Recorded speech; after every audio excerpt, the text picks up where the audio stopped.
दोस्तों, चुनाव भले ही महाराष्ट्र और झारखंड में हैं, लेकिन तापमान उत्तर प्रदेश का बढ़ा हुआ है।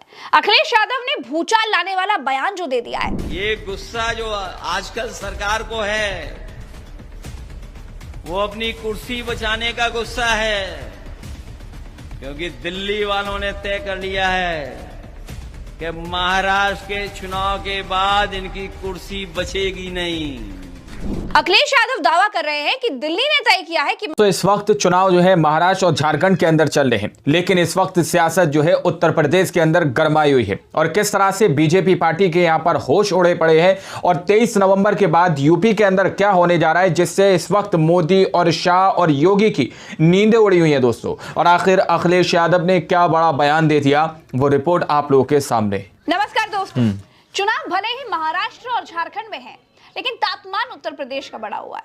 अखिलेश यादव ने भूचाल लाने वाला बयान जो दे दिया है, ये गुस्सा जो आजकल सरकार को है वो अपनी कुर्सी बचाने का गुस्सा है, क्योंकि दिल्ली वालों ने तय कर लिया है कि महाराष्ट्र के चुनाव के बाद इनकी कुर्सी बचेगी नहीं। कुर्सी बचेगी अखिलेश नहीं, यादव दावा कर रहे हैं कि दिल्ली ने तय किया है कि महाराष्ट्र चुनाव बाद इनकी कुर्सी नहीं बचेगी। अखिलेश यादव ने कहा है कि ये अपना डीजीपी तक नहीं बनवा पा रहे हैं, कार्यवाहक को परमानेंट नहीं करवा पा रहे हैं। दरअसल दोस्तों, बटोगे तो कटोगे वाला बयान अब बीजेपी के लिए ही मुसीबत बन गया है। महाराष्ट्र में अजीत पवार इस लाइन के विरोध में उतर आए हैं, तो प्रधानमंत्री नरेंद्र मोदी ने अपनी एक अलग ही लाइन ले ली है। उन्होंने कहा है कि एक रहोगे तो सेफ रहोगे, यानी मोदी नहीं चाहते हैं कि योगी के बयान का समर्थन करके बेवजह योगी जी को बड़ा बना दिया जाए। एक है तो सेफ है। यूपी में 9 सीटों पर विधानसभा का उपचुनाव है, इसीलिए उत्तर प्रदेश का माहौल बड़ा गर्मा गर्म है। योगी ने कहा, जहां दिखे सफाई वहां बिटिया घबराई। और बहनों और भाइयों, आज मैं कह सकता हूं कि जहां दिखे सफाई वहां बिटिया घबराई। बताइए। अखिलेश यादव ने इसका जवाब दिया और पूछा कि मुख्यमंत्री आवास पर सबसे ज्यादा महिलाओं ने आत्मदाह करने की कोशिश अगर किसी सरकार में की है तो वो इन्हीं की सरकार में हुआ। अगर हम इनकी तुलना करें जिस समय ये सरकार में आए और सरकार के आज के आंकड़े अगर हम देखें तो हर मानक में, चाहे वो महंगाई हो, बेरोजगारी हो, भ्रष्टाचार हो और चाहे महिला सुरक्षा के सारे रिकॉर्ड तोड़े हैं।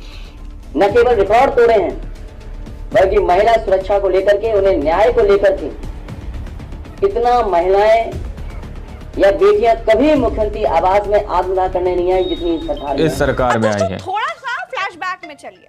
उत्तर प्रदेश में परमानेंट डीजीपी की नियुक्ति को लेकर योगी अपनी कैबिनेट में एक प्रस्ताव पास करा लेते हैं कि अब डीजीपी की नियुक्ति के लिए यूपीएससी को पैनल भेजने की जरूरत नहीं होगी। यानी इसको आसान भाषा में कहें कि अब डीजीपी कौन होगा ये यूपी के मुख्यमंत्री तय करेंगे, क्योंकि योगी अपने खास प्रशांत कुमार को परमानेंट डीजीपी बनाना चाहते हैं।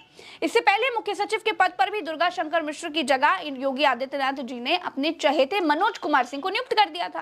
तब से दिल्ली और लखनऊ के बीच दूरी बढ़ती जा रही है और अब डीजीपी की नियुक्ति पर भी रार दिख रही है। लेकिन अखिलेश यादव पूछ रहे हैं कि व्यवस्था बनाने वाले 2 साल रहेंगे या नहीं। 2 साल रहेंगे या खुद का अपना भविष्य नहीं पता है कि 2 साल चलेंगे कि नहीं चलेंगे, वो 2 साल के नियम बना रहे हैं। योगी आदित्यनाथ ने पीडीए का एक अलग ही फुल फॉर्म कर दिया। अब इस पर भी अखिलेश यादव ने उन्हें घेर लिया। अखिलेश यादव ने कहा कि हमारे मुख्यमंत्री जी अंग्रेजी नहीं जानते। हालांकि हमारे मुख्यमंत्री जी को अंग्रेजी नहीं आती है, और ये बात आपसे नहीं कह रहा हूं मैं, ये जो अधिकारी खड़े हैं, बड़े बड़े अधिकारी हैं, हमारे पुलिस के जवान तो शायद अंग्रेजी नहीं बोल पाएंगे, लेकिन ये थोड़े बहुत बड़े पढ़े लिखे लोग हैं, वो शायद अंग्रेजी बोल पाते होंगे। हमारे मुख्यमंत्री अंग्रेजी नहीं जानते हैं। पीडीए का फुल फॉर्म क्या निकाला उन्होंने? पीडीए का फुल फॉर्म अभी सुना होगा, पीडीए का कोई फुल फॉर्म निकाला उन्होंने। हमें तो यही नहीं समझ पा रहा पीडीए में एच कहां से आ गया। उपचुनाव में बीजेपी बार बटोगे तो कटोगे जैसी लाइन आगे करके मुद्दे से भटकाने की कोशिश कर रही है। ऐसे में अखिलेश यादव ने मुख्यमंत्री बदलने की जो बात की है, इस बयान में बीजेपी नेताओं को भी हैरत में डाल दिया है। अब दोस्तों, राजनीति है, राजनीति में तो कुछ भी हो सकता है, तो 23 नवंबर का इंतजार कीजिए। अगर अखिलेश यादव की बात सही निकली तो उत्तर प्रदेश में सियासी भूचाल जरूर आ जाएगा। उल्टा चश्मा यूसी पर चुनाव उपचुनाव की हर खबर एनालिसिस के साथ देखते रहिए। अपना प्यार हमें देते रहिए। चलते हैं, नमस्कार, जय हिंद। दोस्तों आप लोगों ने इस वीडियो को शुरू से आखिर तक देखा। वीडियो के अंदर साफ तौर पर बताया गया कि चुनाव की इस वक्त सियासत जो है झारखंड के अंदर और महाराष्ट्र के अंदर देखने को मिल रही है, लेकिन इस वक्त दोस्तों हड़बड़ाहट जो है यूपी के अंदर बीजेपी पार्टी के अंदर है। बीजेपी पार्टी के 9 सीटों पर यहां पर उपचुनाव होने जा रहे हैं, लेकिन उनको टाल मटोल करने की कोशिश की जा रही है।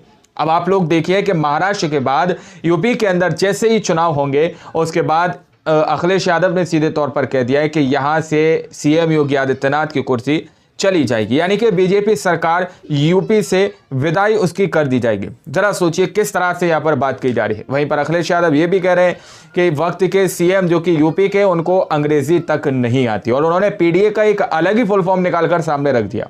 जरा सोचिए कि किन हाथों में हमारे देश की स्थिति पहुंचा दी गई है, देश की व्यवस्था को थमा दिया गया है। बाकी आप लोगों ने इस पूरी रिपोर्ट को देखा, इस रिपोर्ट के बारे में आप लोग क्या सोचते हैं, क्या समझते हैं? 23 नवंबर के बाद यूपी के अंदर क्या होने जा रहा है? क्या 23 नवंबर के बाद वाकई में यूपी में बीजेपी सरकार की विदाई हो जाएगी? बाकी आप लोगों की क्या राय है, अपनी राय कमेंट सेक्शन में जरूर दीजिएगा। सच्ची पक्की खबरें देखने के लिए चैनल को सब्सक्राइब कीजिए। मिलते हैं अगली वीडियो में, जब तक के लिए जय हिंद, जय भारत।